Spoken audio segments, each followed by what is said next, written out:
Alors je voudrais continuer avec vous sur cette prédication de la croix et j'aimerais ce soir voir des aspects pratiques, c'est-à-dire comment ça marche en pratique, quoi. Parce que c'est vrai qu'on peut prêcher la croix, mais il faut que ça soit vécu de manière concrète tous les jours, dans ma vie de tous les jours.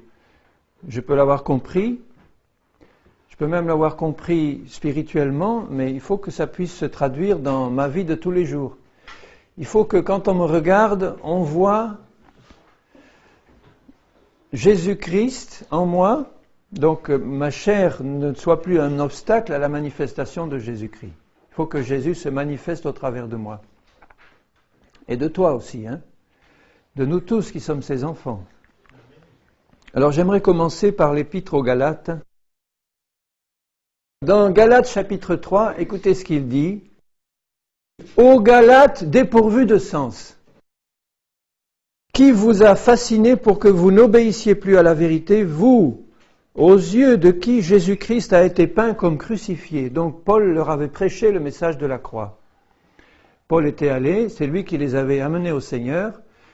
Et vous savez que la première des choses que Paul faisait, il prenait à part les disciples, il les instruisait dans la parole du Seigneur. Et le premier message qu'il leur donnait, c'était Jésus-Christ crucifié. Il leur donnait les révélations que le Seigneur lui avait données. Et il dit, Galates, je vous ai décrit, je vous ai peint Jésus-Christ crucifié. Je vous ai expliqué ce que c'était que cette croix et l'œuvre de Jésus à la croix. Et maintenant, Galates insensés, stupides, ça veut dire stupide Galates, vous avez écouté le message de la croix et maintenant vous n'obéissez plus à la vérité. Vous êtes partis sur les chapeaux de roue spirituels et puis maintenant vous êtes là dans le bas-côté de la chair. Vous êtes retombés dans quelque chose que vous aviez quitté. Mais il explique après comment ça doit se faire quand ça doit se faire bien comme le Seigneur le veut.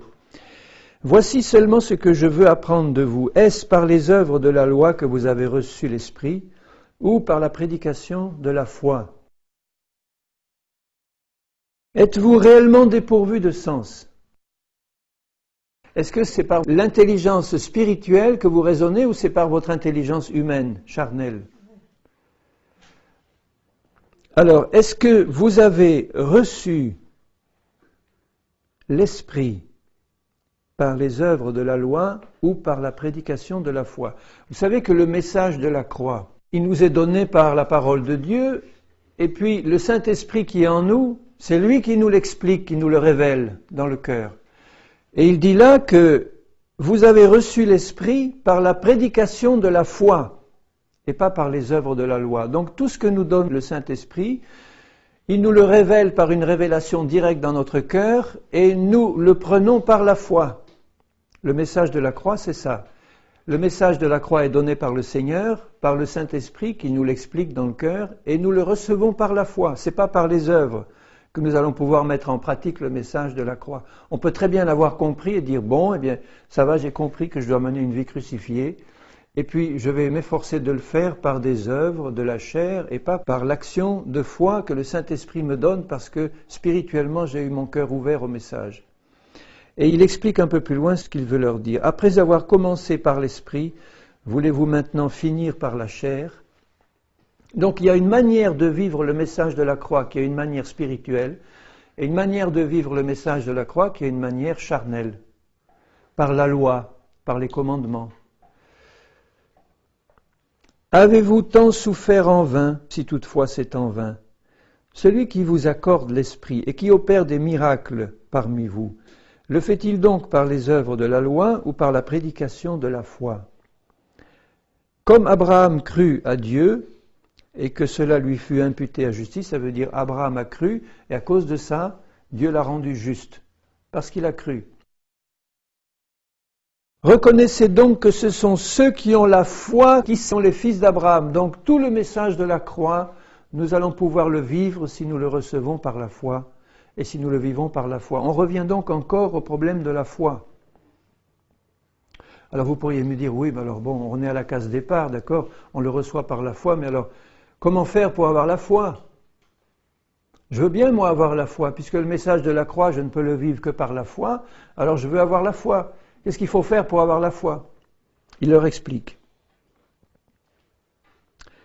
Au verset 8, il dit, L'Écriture, prévoyant que Dieu justifierait les païens par la foi, a annoncé d'avance cette bonne nouvelle à Abraham, toutes les nations seront bénies en toi, de sorte que ceux qui croient sont bénis avec Abraham le croyant. Nous sommes tous des fils et des filles d'Abraham par la foi, et le Seigneur nous révèle sa parole comme il l'a révélé à Abraham. Il a cru, et à cause de ça, Dieu a fait des grandes choses par Abraham, des choses tellement grandes que le Messie est sorti de sa descendance, et que les promesses qui avaient été faites à Abraham ont eu tout leur accomplissement en Jésus, qui a permis, par sa venue et par son sacrifice, de nous ouvrir toutes grandes les portes du ciel, de la marche par l'Esprit, et de la marche crucifiée, etc., et de l'œuvre de Jésus. Donc c'est par la foi. Il dit, tous ceux, verset 10, qui s'attachent aux œuvres de la loi sont sous la malédiction. Maudit quiconque n'observe pas tout ce qui est écrit dans le livre de la loi et ne le met pas en pratique. Alors attention, quand on dit par exemple, il ne faut pas seulement écouter, mais il faut le mettre en pratique. C'est vrai, si on ne le met pas en pratique, il n'y a rien. Mais il y a une manière légaliste de le mettre en pratique et une manière spirituelle. Parce que sous la loi de Moïse, Dieu avait donné des commandements et la seule chose qu'ils avaient à faire, c'était le mettre en pratique.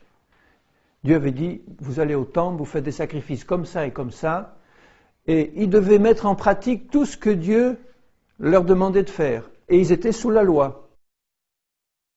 Mais pour nous, chrétiens, nous ne devons pas mettre en pratique de cette manière-là.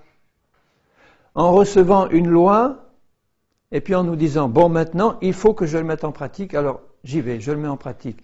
Je pourrais peut-être arriver à mettre en pratique un certain nombre de choses, mais je ne vais pas arriver à mettre en pratique tout, parce que je serai sous une loi, et je ne serai pas dans la marche par l'esprit. Il faut bien comprendre ça. Ça ne veut pas dire qu'il ne faut pas mettre en pratique. Celui qui vit par la foi, il le met en pratique. Mais je peux aussi le mettre en pratique sans avoir la foi. Ça va être forcé. Ça ne sera pas une œuvre de foi, ça sera une pratique qui vient de ce que j'ai compris la parole. J'ai compris que Dieu me demandait de faire ça. Je l'ai accepté, d'accord, j'ai compris. Et puis, je le mets en pratique, mais comme un commandement auquel j'obéis. Et ça ne sera pas une œuvre de foi, puisque la vraie foi produit toujours l'œuvre correspondante. Donc si je regarde qu'à l'apparence, je vais dire peut-être, tiens, celui-là, il met la parole de Dieu en pratique, il a la foi. Je dirais non, pas forcément. Il met la parole de Dieu en pratique, mais il peut le faire par sa propre volonté, et pas comme le résultat d'une foi vivante en lui qui le pousse à faire cette œuvre-là. C'est pour ça qu'il leur dit, au verset 10, tous ceux qui s'attachent aux œuvres de la loi sont sous la malédiction. Ça va très loin. Parce que la loi disait, celui qui ne met pas ça en pratique est maudit. Donc sous l'Ancien Testament, tout le monde s'efforçait de mettre la loi en pratique, et Dieu avait prévu les choses justement comme ça, pour leur montrer qu'il était impossible d'obéir à la loi de cette manière-là. Dieu avait enfermé tous les hommes dans le péché, pour leur faire miséricorde par la grâce, par la nouvelle naissance. Il voulait leur montrer, en leur donnant une loi qui était bonne, qu'ils ne pouvaient pas obéir d'eux-mêmes s'ils n'étaient pas nés de nouveau à la loi. Ils s'y sont efforcés pendant des centaines d'années, ils n'ont pas réussi, et ça n'a servi qu'à leur montrer à tous qu'ils avaient besoin d'une nouvelle naissance. Et la loi est bonne, mais la loi disait, fais cela, fais cela, fais cela, si tu ne le fais pas, tu seras maudit. Et non seulement ça, mais la loi disait, tu vas observer tous les commandements. Si tu désobéis à un seul, ça veut dire que tu désobéis à tous. Ah, quelle loi! Donc si nous, chrétiens, nous entrons dans la marche par l'esprit, la marche crucifiée, avec cette mentalité-là, on ne va pas arriver à obéir à tout. On va désobéir au moins à un. Parce qu'on ne va pas arriver à tenir la pression suffisamment longtemps et à chaque instant pour que je mène une vie crucifiée comme ça par les œuvres de la loi.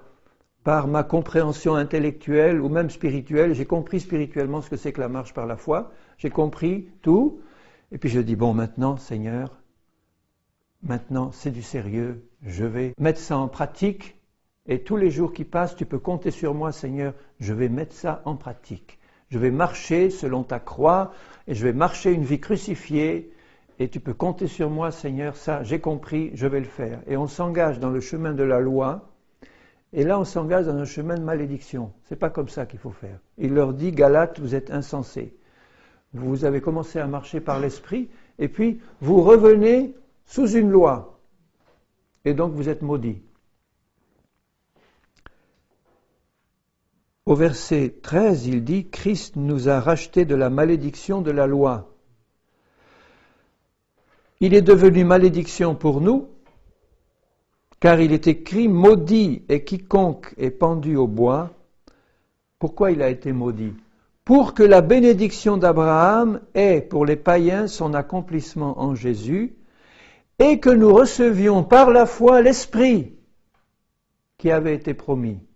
Donc il ne l'avait pas reçu avant, comme nous pouvons le recevoir maintenant. Et toute la marche par l'Esprit, la marche de la vie crucifiée, ne peut se faire que par le Saint-Esprit que je reçois par la foi, qui va non seulement me révéler l'œuvre de Jésus et ce qu'il a accompli, mais qui va me permettre par la foi d'entrer dans les œuvres correspondantes et de marcher vraiment par la foi, de marcher vraiment de manière pratique dans la vie crucifiée. Ça ne sera pas le résultat de ma compréhension simplement et de ma décision personnelle, ça sera le mouvement de la vie de l'Esprit qui est en moi, qui me révèle les choses de Christ, et parce que je crois, me permet d'entrer dans ses œuvres manifestées. Et là, le Seigneur peut faire un travail parfait en moi, pourvu que je reste toujours dans la foi. Alors peut-être que c'est un peu compliqué à comprendre, mais ça ne fait rien. Le Saint-Esprit va nous expliquer ça à chacun. Je peux dire, oui Seigneur, bon, mais concrètement, qu'est-ce que ça veut dire, on va marcher par la foi? Je comprends un peu, mais pratiquement, je ne vois pas très bien, parce que, bon, il faut prendre des décisions quand même. S'il y a quelqu'un qui me fait quelque chose d'injuste, bon, je sais bien qu'il ne faut pas que je réagisse mal, alors je vais me maîtriser, je vais fermer la bouche à la parole mauvaise qui va sortir. Je sais qu'il faut le faire, Seigneur, donc je vais m'efforcer de le faire. C'est pas encore ça. Là, tu marches encore par la loi.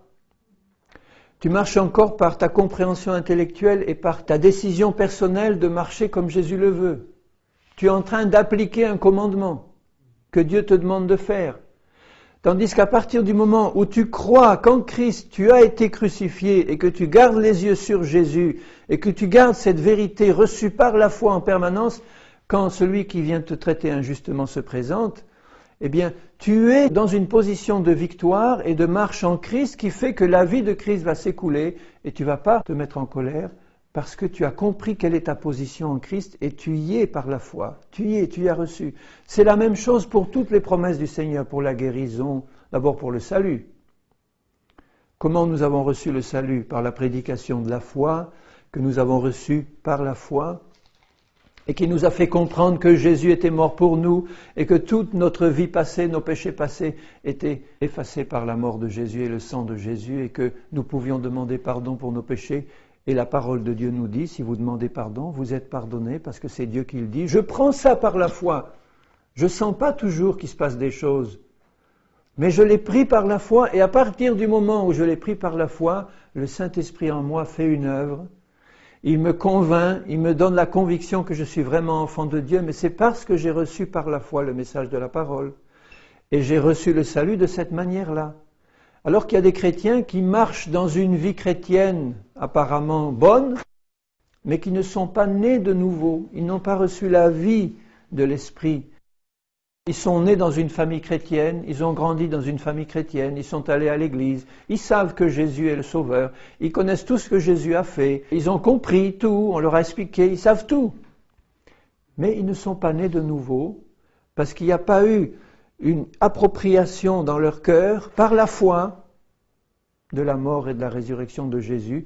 Il n'y a pas eu une œuvre profonde de repentance, de travail du Saint-Esprit qui leur a révélé tout ce que Jésus... Ils n'ont pas entièrement consacré leur vie au Seigneur, ils n'ont pas reçu ça par la foi, quoi. Ils ne sont pas nés de nouveau. Et je crois qu'il y a un certain nombre de chrétiens qui sont comme ça dans nos églises, qui ont reçu le message de l'Évangile, qui ont vraiment compris ce message et qui ont dit d'accord, je le prends, je crois tout, je crois que c'est vrai, tout ça. Mais qui n'ont pas vraiment donné entièrement leur vie au Fils de Dieu pour se consacrer et recevoir par la foi tout le message de l'Évangile pour que le Saint-Esprit fasse une œuvre de régénération dans leur cœur. Ils sont restés à l'extérieur, quoi. Alors évidemment, à la longue, puisque la vie n'agit pas, il doit se produire des choses dans leur existence qui leur montrent qu'il n'y a pas la vie.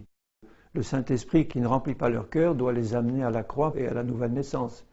Mais une fois que tu es sauvé, que tu as la nouvelle naissance, tu as toutes les promesses du Seigneur qui sont devant toi. La guérison, la délivrance des démons. Dieu a promis de pourvoir à tes besoins, au moins de nourriture et de vêtements. Il a promis que celui qui s'attache à lui et à sa justice, eh bien, toute chose lui serait donnée en plus, qui correspondent à tous ses besoins. Donc, Dieu nous présente toutes ces promesses, et il nous dit, je vais pourvoir si tu crois. Il va falloir que tu crois à ma parole.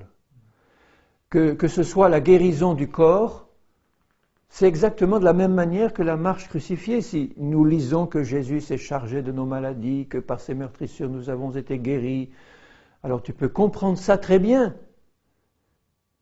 Tu as très bien compris, mais tu n'as pas encore saisi par la foi pour toi personnellement que c'est vrai pour toi. Tu t'es pas vu par l'Esprit pleinement mort en Christ et toutes tes maladies mortes. Tu n'as pas vu et réalisé par une révélation du Saint-Esprit que ta vieille nature, c'est un cadavre complet en Christ. Toute ta vieille nature est morte en Christ, morte, avec ses maladies, ses mauvaises tendances. Tout ce qui est de la vieille nature est mort en Christ, et Jésus a fait une œuvre nouvelle par son Esprit en toi. Et il veut te rendre héritier de la guérison, de la délivrance. Tu as été délivré de la puissance des démons, tu as été guéri par Jésus, tu as été délivré, tu as été fait une nouvelle création. La résurrection t'attend, l'enlèvement t'attend si tu restes fidèle au Seigneur et que tu marches avec lui. Toutes ces promesses-là, elles sont pour toi. Mais tu sens bien qu'il y a une différence entre marcher vraiment par la foi en cette promesse, parce que je l'ai reçue. Celui qui a reçu la promesse de guérison par la foi, il le sait dans son cœur, il n'a pas besoin qu'on lui fasse un dessin. Même si ce n'est pas encore pleinement manifesté au moment où je te parle, il sait dans son cœur que c'est vrai, que Jésus a pris sur lui ses maladies et ses infirmités, qu'il a pris cette vérité de la parole dans son cœur par la foi. Et parce qu'il est dans la foi, il mettra naturellement les œuvres en accord avec sa foi. Naturellement, ça se fera. Il ne va pas aller trouver quelqu'un en disant « Frère, j'ai besoin de te demander un conseil. Est-ce qu'il faut que j'aille voir un docteur ou pas ?» Je dis « Le fait même que tu poses cette question, ça me prouve que tu n'es pas dans une attitude de foi. Je ne suis pas là pour te critiquer ou te juger. » Je veux dire « Mais si tu viens me poser cette question, c'est forcément que tu n'es pas dans la foi. Tu ne me la poserais même pas. » Donc, je suis obligé de te répondre « Mon frère, ma sœur, approche-toi un peu plus du Seigneur pour qu'il fasse un travail plus profond de révélation dans ton cœur de ce qu'il a fait pour toi. Tu le reçois par la foi, et quand tu l'as reçu par la foi, tu sais que c'est bon pour toi et que Dieu va être fidèle à sa parole pour manifester ce qu'il a promis. Sans médecin. Il n'a pas besoin des médecins pour ça. C'est par la puissance de son esprit. C'est comme s'il avait besoin des psychologues pour m'expliquer le salut. Il n'a pas besoin des psychologues du monde pour m'expliquer le salut et le péché. C'est l'œuvre de l'esprit par la prédication de la foi. Et je reçois la nouvelle naissance, et puis toute ma vie passée, elle est morte et enterrée en Christ. Je n'ai pas besoin de faire une cure d'âme avec des complications psychologiques et la guérison intérieure. J'ai annoncé la prédication de la croix, la prédication de la foi, et ça suffit pour régler mes problèmes si je le reçois avec foi.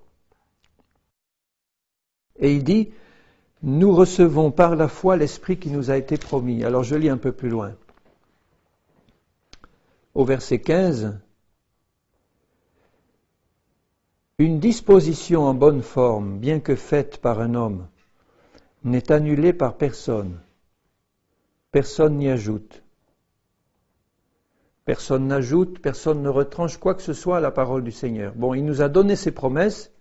Or, les promesses ont été faites à Abraham et à sa postérité. Il n'est pas dit aux postérités comme s'il s'agissait de plusieurs, mais en tant qu'il s'agit d'une seule, à ta postérité, c'est-à-dire à Christ. Donc il dit, une disposition de Dieu ne peut pas être annulée. Une promesse de Dieu ne peut pas être annulée. Et Dieu qui est fidèle à sa promesse, dès qu'il voit qu'un cœur ouvert, a reçu sa parole et la garde par la foi, une disposition de Dieu ne peut pas être annulée. Et Dieu qui est fidèle et qui veille sur sa parole l'accomplira dans la vie de ceux qui croient. Sinon, la promesse serait rendue vaine si c'était annulé. Je lis un peu plus loin au verset 21, la moitié du verset 21. S'il avait été donné une loi qui pût procurer la vie, la justice viendrait réellement de la loi. La loi ne peut pas donner la vie. La loi, c'est un ensemble de commandements qui sont bons, mais elle ne donne pas la vie. Elle donne la mort. L'Écriture a tout renfermé sous le péché pour que ce qui avait été promis, donc la croix aussi, et tout ce qu'il y a dans la croix, tout ce qui avait été promis, soit donné par la foi en Jésus-Christ à ceux qui croient. Le salut a été donné par la foi en Jésus-Christ à ceux qui croient, la délivrance des démons. L'œuvre de la croix que Jésus a accomplie, le Saint-Esprit veut nous la révéler pour qu'on la prenne par la foi. Tout ce qu'il y a de merveilleux dans ce que Jésus a fait à la croix pour moi, où il a pris ma vieille nature, il l'a cloué, il m'a fait mourir avec lui. Dans cette mort à la croix, il a obtenu le pardon de mes péchés, il a obtenu la crucifixion de ma chair, il a obtenu une nouvelle vie pour moi, par la nouvelle naissance, et par tout le travail du Saint-Esprit qui veut me révéler les promesses du Seigneur. Tout ça, Christ l'a accompli pour moi déjà à la croix. C'est fait, c'est accompli, il est monté au ciel, il a montré à son Père qu'il avait tout accompli, il a dit, Père, sur la croix, tout est accompli, tout est fait, ça y est, c'est fait. Donc, puisque tout est fait, la seule chose dont il a besoin pour que nous puissions entrer dans ce tout qu'il a accompli, c'est notre foi. Comment je vais marcher par l'Esprit? Comment je vais vivre une vie crucifiée? Par la foi en ce que Jésus a fait pour moi. La foi vient de ce que l'on entend vient de la parole de Christ. Donc si la prédication de la croix est faite, et si je l'entends, la foi va venir avec, je vais prendre par la foi ce que j'entends, qui m'est annoncé par la parole, et parce que je l'ai pris par la foi, le Saint-Esprit va faire un miracle en moi. Et je vais entrer par la foi dans ce que Jésus-Christ a accompli pour moi. Je vais le saisir. Je vais comprendre que c'est pour moi. Je vais comprendre que c'est pour moi. Et il dit au verset 26, « Car vous êtes tous fils de Dieu, et filles, par la foi en Jésus-Christ. Vous tous qui avez été baptisés en Christ, tu as été baptisé dans la mort de Jésus et dans sa résurrection. Vous tous qui avez été baptisés en Christ, vous avez déjà revêtu Christ. » Tu vois, la prédication de la foi, pour déclencher cette réaction de foi et dire, mais oui, Dieu parle au passé, c'est fait, vous tous qui avez été baptisés en Christ, vous êtes morts en Christ et ressuscités en lui, vous avez revêtu Christ. J'ai revêtu Christ si j'ai reçu par la foi que j'ai été baptisé en lui, dans sa mort et dans sa résurrection. Il n'y a plus ni juif ni grec, ni esclave ni libre, ni homme ni femme dans cette position-là en Christ. Car vous êtes tous un en Jésus-Christ. Et si vous êtes à Christ, vous êtes donc la postérité d'Abraham, héritier selon la promesse de la foi. Héritier par la foi, comme Abraham a reçu son fils par la foi en la promesse de Dieu. C'est uniquement par la foi. Il était impossible qu'il l'ait autrement. Il a cru, il a fait confiance à Dieu. Donc quand Dieu te dit que tu as été crucifié avec Christ, que ta chair elle est morte, c'est un cadavre, qu'il ne faut pas le déterrer, ce cadavre, il ne faut pas travailler dessus, il est mort et enterré. Et qui t'a donné une nouvelle nature, tu écoutes et tu le reçois. Essaye pas de comprendre intellectuellement ça. Reçois-le et dis merci Seigneur. Tu l'as fait Seigneur. Bon, tu m'as donné une nouvelle vie, une nouvelle nature. Ma chair est crucifiée, tu le dis. Je reçois par la foi ce que tu me dis, comme tu as reçu le salut, comme tu as reçu la guérison par la foi. Donc tu comprends bien que la manière dont tu écoutes est très importante. À ce sujet, je vais lire dans Luc 8, parce que c'est la même parole qui retentit pour tout un groupe comme nous. C'est la même parole, mais comment tu vas l'entendre, cette parole, et quel fruit elle va produire dans ta vie? C'est la même parole pour tous. c'est le même Saint-Esprit qui est à l'œuvre partout. Dieu n'a pas de chouchou, Dieu veut nous traiter tous de la même manière parce qu'on est tous ses enfants. Donc ça ne dépend pas du Seigneur, ça dépend de la manière dont je vais écouter la parole de Dieu. Alors il dit dans Luc 8 et au verset 9, à propos de la parabole du semeur, ses disciples lui demandèrent ce que signifiait cette parabole. Donc les disciples n'avaient pas compris un certain nombre de choses que Jésus expliquait, mais ils demandent à Jésus l'explication, et Jésus, qu'est-ce qu'il leur dit? Il leur dit, il vous a été donné, cadeau, il vous a été donné de connaître les mystères du royaume de Dieu. Mais pour les autres qui ne sont pas dans le royaume de Dieu, qui ne sont pas disciples du Seigneur, eh bien pour cela leur est dit en parabole pour qu'en voyant ils ne voient pas et qu'en entendant ils ne comprennent pas. Donc vous voyez cette parole de Dieu, Jésus est prêt à nous l'expliquer dans tous les détails dont nous avons besoin, à une seule condition, c'est que nous soyons vraiment des disciples du Seigneur. Il dit, à vous disciples, ça a été donné de connaître tous les mystères. Et pour les connaître, qu'est-ce qu'ils ont fait? Ils ont posé la question à Jésus. Pareil pour toi. Il y a des choses que tu dis, bon, la marche crucifiée, Seigneur, je ne veux pas le comprendre intellectuellement. Je veux vraiment que dans mon cœur, ça soit une œuvre du Saint-Esprit et que je puisse entrer par la foi dans cette révélation. Eh bien, Seigneur Jésus, tu vas m'expliquer ça et ça, je n'ai pas encore bien compris. Parce que tu es disciple du Seigneur, Jésus va tout expliquer par le Saint-Esprit, qui connaît les profondeurs de Dieu et qui nous les révèle. Et il va répondre à mes questions. C'est un cadeau de Dieu. Donc la première question que je poserai, est-ce que tu es vraiment disciple du Seigneur? Au sens, est-ce que tu as vraiment donné toute ta vie au Seigneur? Sans arrière-pensée. Pour être un disciple de Jésus, ils avaient tout quitté pour le suivre. Ils n'étaient pas encore parfaits là, hein, mais ils avaient tout quitté pour le suivre, c'est-à-dire pour écouter sa parole, la recevoir dans leur cœur et demander des explications s'ils ne comprenaient pas. Jésus répond à toutes leurs questions. N'hésite pas à poser des questions à Jésus si tu ne comprends pas. Il va te répondre. Voici ce que signifie cette parabole. Je vais vous expliquer. La semence, c'est la parole de Dieu. Le message de la croix, c'est la parole. C'est la parole qui le donne. C'est la parole de Dieu. C'est une semence. Ceux qui sont le long du chemin, ce sont ceux qui entendent. Puis le diable vient et enlève de leur cœur la parole de peur qu'ils ne croient et soient sauvés. Mais vous voyez, c'était des gens dont le cœur était sec comme un chemin bien tassé. Pourtant, ils écoutaient la même parole que les autres. Le Saint-Esprit était à l'œuvre pareil. Mais leur cœur était tellement dur que la même semence ne pouvait pas rentrer pour prendre racine. Ceux qui sont sur le roc, parce qu'il disait, bon, la semence, elle tombe sur le roc, alors elle trouve un petit coin, elle se lève, elle enfonce un peu des racines là, dans un bout de terre qui est là, mais il n'y en a pas assez de racines. Donc, ceux qui sont sur le roc, ce sont ceux qui, quand ils entendent la parole, la reçoivent avec joie. Mais ils n'ont pas de racines, ils croient pour un temps, et ils succombent au moment de la tentation.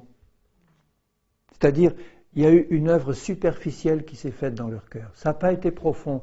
La racine, elle n'a pas été très loin parce qu'il n'y avait pas de terre, il y avait du caillou. Alors ils étaient tout contents au début, on en a vu comme ça combien des chrétiens, des frères et sœurs. Ils écoutaient la parole avec grande joie. Il y en a qui m'ont dit, ce message de la croix, il est fantastique, il est formidable, c'est ça qu'il me fallait, c'est ça qu'il me fallait. Et puis quelques mois après, apparemment ils l'ont oublié. Ils succombent au moment de l'épreuve parce que le travail a été superficiel et les racines de la parole, c'était la même graine, la même qualité de bonne graine. Et bien ces racines ont été bloquées parce qu'il n'y avait pas suffisamment de terre où la racine peut plonger profondément. Alors il va plus loin, il dit, maintenant ce qui est tombé parmi les épines, il a expliqué qu'il y avait de la bonne graine qui tombe là, puis il y avait des mauvaises semences à côté, des épines, et elles ont grandi, elles ont étouffé la parole, la même parole de Dieu. Et il dit, ce sont ceux qui, ayant entendu la parole, s'en vont, et ils la laissent étouffer par les soucis. On n'a pas le droit d'avoir des soucis charnels au sens « je m'inquiète de ci, je m'inquiète de ça, et qu'est-ce qui va se passer s'il y a ça et s'il n'y a pas ça ?» Paul avait beaucoup de soucis, mais c'était des soucis spirituels. Il pensait au bien-être spirituel des églises. Il dit « attention, ces Galates, ils me causent des soucis parce qu'ils sont en train de chuter. » Ça, c'est des bons soucis spirituels. Mais les soucis de ce monde, c'est l'incrédulité, c'est l'inquiétude du monde, et qu'est-ce qui va m'arriver, et est-ce que demain je vais avoir un boulot, est-ce que je vais demain avoir de l'argent, et ma retraite, comment je vais la passer, et ci et ça, alors il faut que je mette de côté, il faut ci, il faut ça. Bon, c'est pas interdit par Dieu, mais si j'ai l'esprit uniquement attaché à ça, je vais étouffer la bonne semence, elle ne va pas produire son résultat. Il dit les soucis, les richesses, le désir d'avoir des richesses, et les plaisirs de la vie, l'invasion des autres convoitises, les voluptés de la vie, enfin tout. Donc, il nous dit là que si tu te laisses prendre par les soucis de cette vie, le désir de t'enrichir ou d'avoir de l'argent, ou bien des biens de ce monde, ou les convoitises de ce monde, ce sont des mauvaises graines qui vont étouffer la bonne, et la prédication de la croix ne va pas pouvoir porter du fruit dans ta vie. Mais il ajoute, ce qui est tombé dans la bonne terre, ce sont ceux qui, ayant entendu la parole avec un cœur honnête et bon. Voilà la différence. Un cœur honnête et bon. Donc, quand le message de la croix t'est annoncé, ou n'importe quel message de la parole de Dieu, si tu as un cœur honnête et bon, elle va se planter en toi et elle portera immanquablement du fruit. Donc ça dépend bien de la manière dont tu entends, et la manière dont tu entends dépend de l'état de ton cœur. Où en es-tu dans ton cœur? À quoi tu penses? À quoi ton cœur est consacré? Aux soucis de cette vie, et à ses plaisirs et à ses richesses? Ou est-ce qu'il est consacré uniquement à ton Seigneur et à faire sa volonté? Est-ce que tu désires vraiment être nourri du lait spirituel d'en haut et des bons beefsteaks de la parole du Seigneur, et que tu es avide? Jésus dit, celui qui a soif, qu'il vienne. Il y a des chrétiens qui n'ont pas soif. Ils ont soif, si, mais d'autres choses. Ou bien ils ont une soif mélangée. Tiens, j'ai soif du Seigneur, mais j'ai aussi soif du monde. Alors, quand on a une soif comme ça, eh bien, on est dans la situation de ceux qui voient la graine de la parole être étouffée ou mourir parce qu'il n'y a pas assez de terre. Donc l'état de notre cœur est extrêmement important. Vous savez qu'on peut être un païen non converti et avoir un cœur honnête et bon. Alors attention, je ne dis pas un cœur juste devant Dieu, un cœur justifié, un cœur lavé et propre. Non, on est païen, on est dans le péché, on a un cœur noir, mais on peut avoir un cœur honnête et bon. Tu as des chrétiens qui ont reçu vraiment le salut, qui n'ont pas un cœur honnête et bon. Ils ont reçu par la foi pourtant le salut. Mais dans le travail que le Saint-Esprit veut faire après dans leur vie, ce travail est bloqué parce que leur cœur n'est pas honnête et bon. Je vais vous donner 2 exemples là dans Actes. Dans Actes 8, Philippe qui va donc à Samarie prêcher la parole, il est dit à propos de Simon le magicien, au verset 13, Simon lui-même crut et, après avoir été baptisé, il ne quittait plus Philippe. Il voyait avec étonnement les miracles et les grands prodiges qui s'opéraient. Lisez bien ce verset encore une fois avec moi. Simon crut et il fut baptisé. Ça vous rappelle rien, ça? Crois et sois baptisé. Celui qui croit et qui sera baptisé sera sauvé. Jésus l'a dit dans Marc 16, celui qui croit et qui sera baptisé. Il est écrit là, noir sur blanc, Simon crut et il fut baptisé. Donc, d'après les conditions de Jésus, il est devenu vraiment un chrétien. Il a cru et il a été baptisé. Mais, tout de suite après, il dit au verset 18, quand Simon vit que le Saint-Esprit était donné par l'imposition des mains des apôtres, il leur offrit de l'argent en disant, mais donnez-moi aussi ce pouvoir pour que celui à qui j'imposerai les mains reçoive le Saint-Esprit. Pierre lui dit, bon, Pierre savait très bien qu'il venait de croire et d'accepter le baptême, et les apôtres avaient le discernement.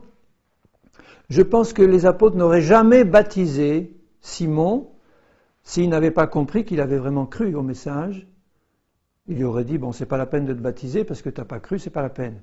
Donc ils l'ont baptisé, il savait très bien que c'était un magicien, mais il a entendu le message, ils ont bien vu qu'il a cru, ils l'ont baptisé sur le champ. Ils n'ont pas dit, oh, celui-là c'était un grand magicien, on va attendre 6 mois pour le baptiser parce qu'on va d'abord voir et comprendre. Non, pas du tout. Ils lui ont annoncé la parole, il s'est approché, il a cru, il a dit, bon, allez, baptisez avec les autres. Eh bien, Pierre lui dit, que ton argent périsse avec toi, puisque tu as cru que le don de Dieu s'acquérait à prix d'argent. Il n'y a pour toi ni part ni lot dans cette affaire, car ton cœur n'est pas droit devant Dieu. Il était chrétien, mais son cœur n'était pas droit. Et à cause de ça, il faisait des choses épouvantables. Une chose épouvantable qui était de demander le don du Saint-Esprit en le payant à prix d'argent. Ça veut dire que son cœur n'était pas droit, tout en étant chrétien. Et Pierre lui dit, fais attention, parce que si tu gardes un cœur comme ça, tu risques ta vie et ta vie spirituelle. Attention. Repens-toi de ta méchanceté et prie le Seigneur pour que la pensée de ton cœur te soit pardonnée, s'il est possible. Tu te rends compte ? Il était à la limite de pécher contre le Saint-Esprit. Car je vois que tu es dans un fiel amer et dans les liens de l'iniquité. Pourtant, il avait cru, il avait été baptisé. Il avait écouté la parole de Dieu comme les autres, mais son cœur n'était pas droit devant Dieu. Il avait un cœur qui était tordu, qui pensait que tout allait se régler par de l'argent. Ce n'était pas un cœur droit. Il aurait pu être païen avec un cœur honnête et bon. Et la preuve, c'est que 2 chapitres plus loin, au chapitre 10, au premier verset, il y avait à Césarée un homme nommé Corneille, centenier dans la cohorte dite italienne. Donc c'était un capitaine de l'armée romaine, c'était un païen, tout ce qu'il y a de plus païen. Et vous savez que dans l'armée romaine, on ne pouvait pas être simple soldat ni officier si on ne faisait pas des sacrifices à César. Il fallait reconnaître César comme un dieu et lui offrir des sacrifices, et tu ne pouvais pas être promu si tu n'avais pas fait ça. Et lui, il l'avait fait honnêtement parce qu'il pensait que c'était comme ça qu'il fallait faire. Et il dit, cet homme était pieux et craignait Dieu. Avec toute sa maison, il faisait beaucoup d'aumônes au peuple et priait Dieu continuellement. Pourtant, il n'était pas sauvé. Pas du tout, puisque Dieu lui envoie un ange pour lui dire, va chercher Pierre, il va t'annoncer le salut. Donc il n'était pas sauvé. Cet homme était pieux et craignait Dieu. Donc c'était un païen pieux, un païen qui craignait Dieu. On pourrait dire aujourd'hui un bouddhiste, un musulman, n'importe quoi, d'une autre religion. Les Romains, ils avaient une religion païenne. Ils avaient plein de dieux. Ils avaient Jupiter, Mars, tous les autres. Et ils adoraient toute une série de dieux. Ils leur faisaient des sacrifices d'animaux et tout ça. Donc c'était un païen, mais il avait un cœur honnête et bon. Il priait Dieu comme les musulmans prient Dieu. Je suis sûr qu'il y a des musulmans qui ont le cœur honnête et bon, parce qu'ils sont nés là-dedans, et on ne leur a jamais enseigné autre chose. Et c'est quand on leur annonce l'évangile qu'on voit s'ils ont vraiment le cœur honnête et bon. Parce que là, ils réagissent bien. Et c'est ce qu'a fait Corneille. Corneille était païen, il n'était pas sauvé. Et pourtant, il priait Dieu continuellement. Il y a beaucoup de gens qui ne sont pas sauvés, qui prient Dieu, mais ce n'est pas ça qui les sauve. Et il a eu une vision, un ange. Il y a des chrétiens qui aimeraient bien avoir cette vision-là. Vers la 9e heure du jour, il vit clairement dans une vision un ange de Dieu qui entra chez lui et qui lui dit « Corneille ». Les regards fixés sur lui, saisi d'effroi, il répondit « Qu'est-ce, Seigneur ?» Et l'ange lui dit « Tes prières et tes aumônes sont montées devant Dieu, tout païen que tu es. » Et il s'en est souvenu.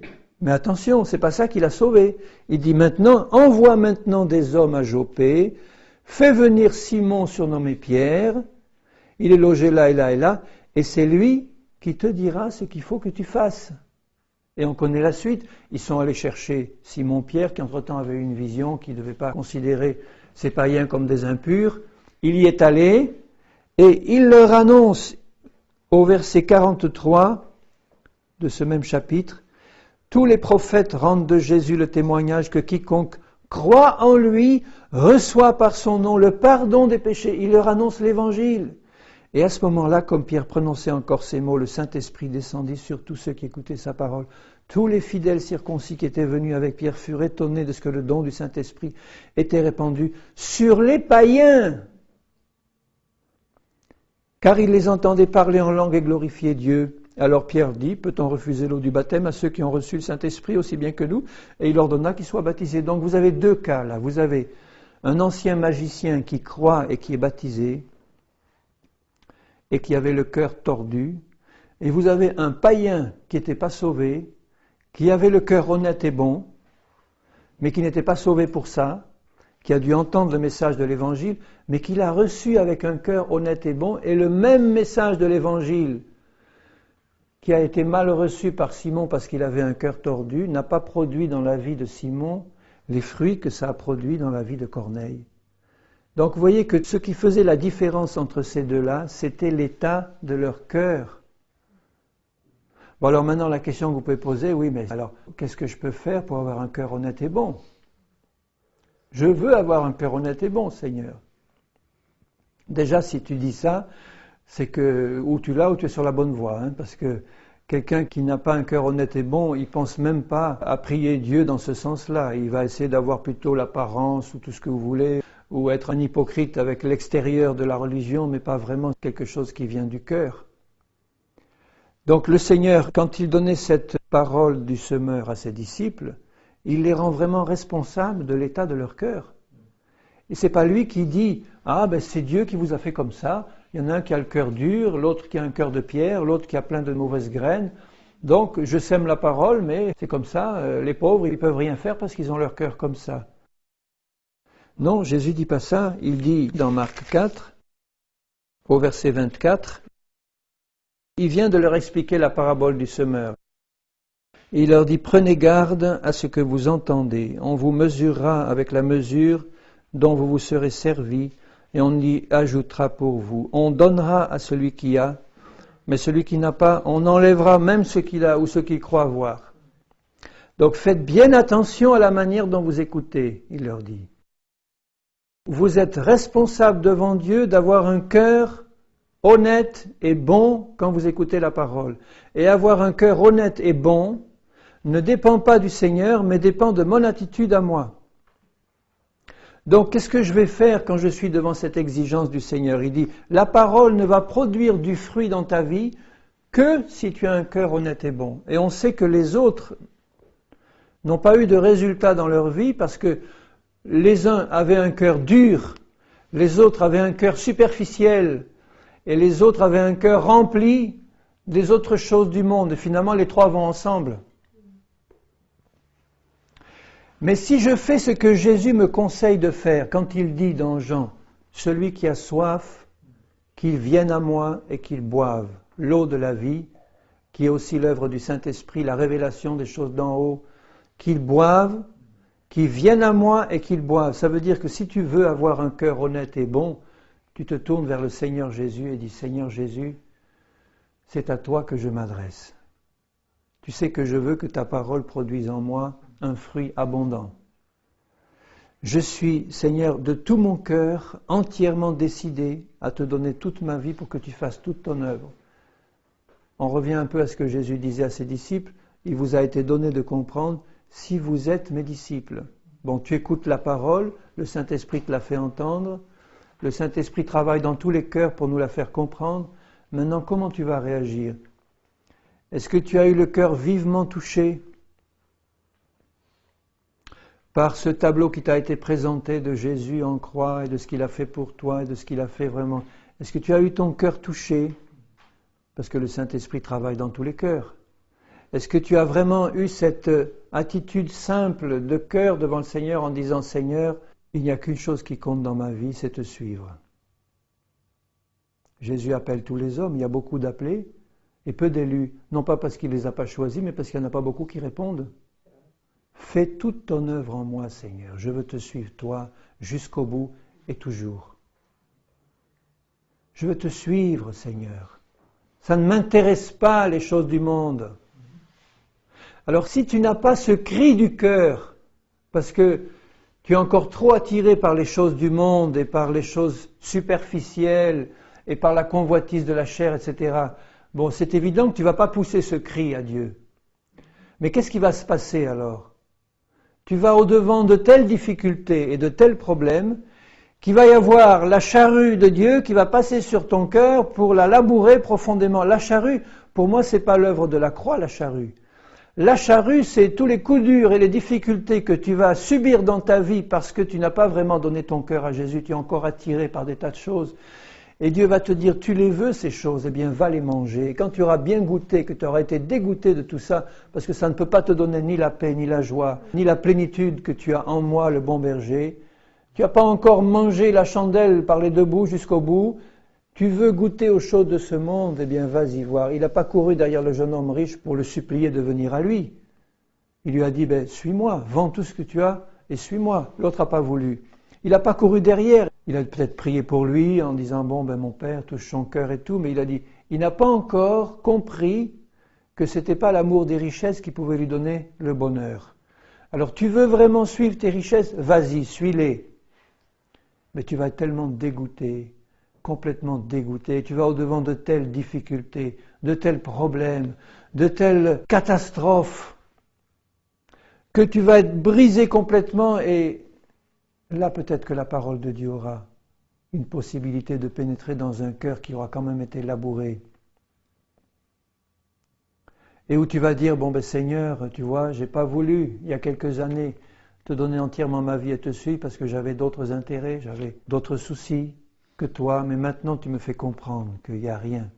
Il n'y a rien dans ce monde qui peut vraiment me donner la paix et la joie. J'ai perdu mon temps, j'ai perdu tout mon temps. J'ai eu des choses que j'ai cherchées, que j'ai voulu. Si tu cours le monde pour avoir la richesse, tu vas l'avoir, mais ça ne va pas remplir ta vie. Tu vas te retrouver vide et sans goût, sans rien. Il n'y a qu'à voir la manière dont les gens du monde vivent.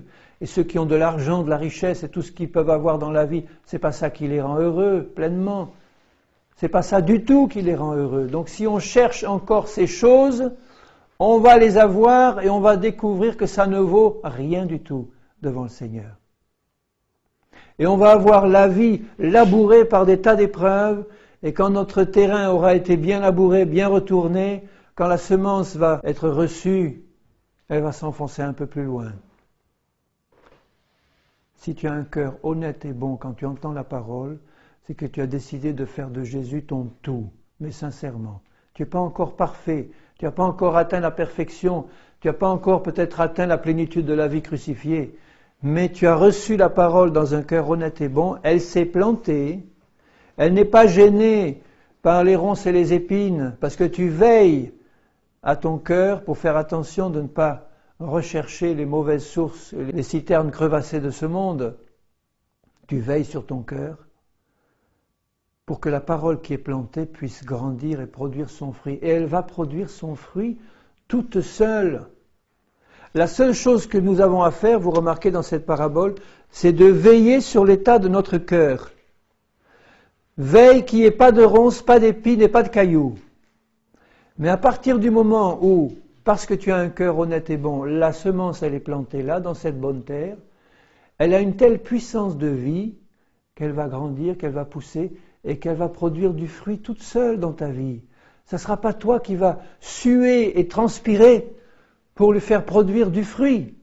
Toi, tu as sué et transpiré pour enlever les mauvaises graines, les pierres et tout ça, pour que ton cœur soit honnête et bon, c'est-à-dire une bonne terre, et la parole de Dieu qui s'est plantée va produire toute seule son fruit, comme la parabole du cep et du sarment, parce que le sarment est resté attaché au cep, tout seul il va produire du fruit.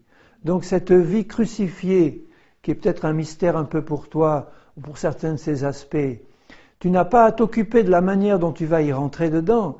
Tu as simplement t'occuper de l'état de ton cœur, est-ce qu'il est honnête et bon? Est-ce que tu ne joues pas avec Dieu? Est-ce que tu ne fais pas semblant d'être chrétien avec Dieu? Est-ce que tu ne viens pas écouter des réunions parce que ça te plaît d'être avec des frères et sœurs, mais est-ce que ton cœur est honnête et bon? Est-ce que tu as soif de Jésus et des choses d'en haut? Est-ce que tu as soif vraiment de tout ton cœur? Est-ce que la parole remplisse et produise du fruit dans ton cœur?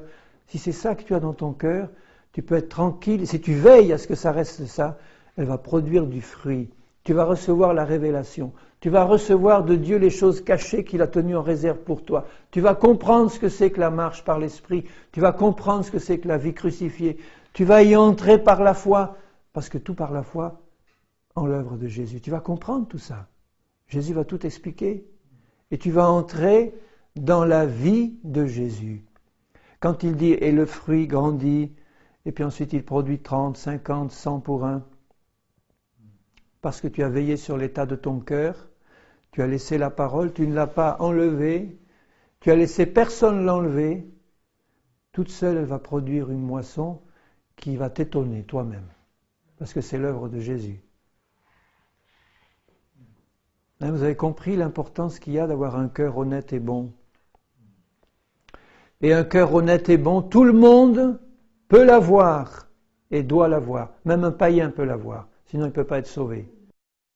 Il est païen, non sauvé, mais même là, le Seigneur voit s'il a un cœur honnête ou pas. C'est important.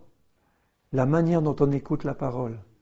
Je l'écoute, pas parce que c'est un bon message qui m'a fait plaisir, mais je l'écoute, Seigneur, parce que je veux qu'elle pénètre dans mon cœur, qu'elle soit plantée là au fond, dans un cœur que j'ai préparé pour toi, parce qu'il est consacré à toi entièrement. Et là, le message que tu entends, il va se planter, il va produire un fruit merveilleux. Un fruit merveilleux qui va te remplir d'étonnement, de reconnaissance et de joie devant la puissance de l'œuvre du Seigneur. Alléluia. C'est merveilleux. Alors, je terminerai en disant que celui qui a des oreilles pour entendre, entende ce que l'Esprit dit aux églises. Ce que le Saint-Esprit dit aux églises, c'est une semence puissante, la parole de Dieu. Elle ne passera pas, sauf si je l'enlève de mon cœur, ou si je laisse le diable l'enlever, ou si je l'empêche de pousser parce qu'il y a trop de cailloux. Mais elle a la puissance de produire en moi exactement ce que Dieu a voulu. Alors veille sur ton cœur, veille sur ta consécration au Seigneur. Si tu es décidé à le suivre, Jésus fera tout le reste. Alléluia. Amen. Alléluia, Seigneur. Seigneur, je ne te demanderai pas, donne-moi un cœur honnête et bon. Je sais que, Seigneur, tu fais tout, je sais, mais tu me tiens responsable de la manière dont je vais écouter ta parole. Alors, Seigneur, je ne vais pas te rendre responsable, toi, de la manière dont j'écoute. Seigneur, je veux que mon cœur soit une bonne terre, bien propre à recevoir ta sainte parole, ta semence, pour qu'elle produise un fruit abondant. Seigneur, je désire de tout mon cœur que cette parole que j'entends moi-même produise dans ma vie le fruit que tu veux qu'elle produise. Je le désire de tout mon cœur, Seigneur.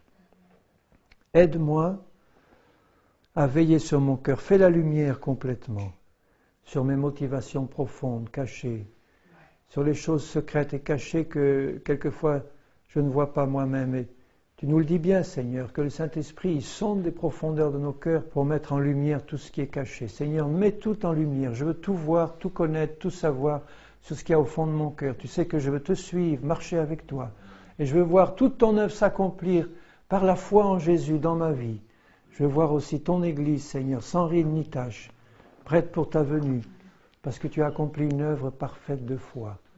Seigneur, je te prie de le faire pour tes enfants, ceux qui s'attendent à toi, ceux qui ont vraiment fait de toi leur délice, Seigneur. Et toi, tu vas agir d'une manière merveilleuse. Fais-le pour chacun de nous, Seigneur, de tous ceux qui entendent, et que les oreilles spirituelles soient ouvertes. Au nom de Jésus, mon Père. Amen.